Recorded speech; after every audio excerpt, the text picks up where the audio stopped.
powerful car bomb has rocked the center of the Afghan capital, Kabul. Casualties are feared. Plumes of smoke have been seen billowing in the sky, with ambulances and firefighters rushing to the scene. The Interior Ministry spokesman said the blast is near the Russian embassy in the Karte Seh area. Najib Danesh says that he is unable to say that if the Russian embassy was the intended target. The attack comes only days after a second round of four-nation talks aimed at laying the ground for direct talks between Kabul and the Taliban were held in the capital.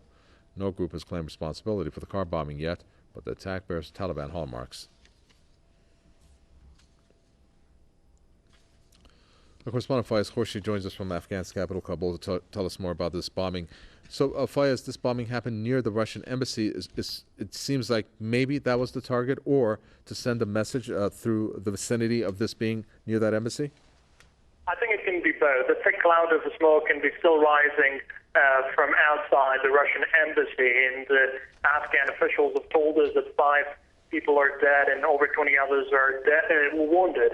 And most of them are civilians. A civilian bus has been targeted, but no group has yet claimed responsibility for the attack. At this stage, all we know is that the area is cordoned off by the Afghan security forces, and that they are still looking for any clue to prove which mission was the main target, because it's not only the Russian embassy that is located in that strategic place, it's also the Afghan parliament, it's several Afghan ministries and foreign NGOs that are there. And it caused panic among people who live in this part of the city. And yes, it can be a message from the Taliban to the Afghan government that peace talks won't help, because we understand that there are still divisions within the Taliban group.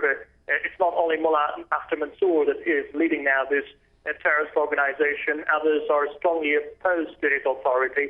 And many Afghan politicians have already realized that if they continue talking with Akhtar Mansour to urge him lay down his weapon, it won't change a lot of the situation, because there are also other Taliban commanders on the field that don't want to give up the fight against the Afghan government.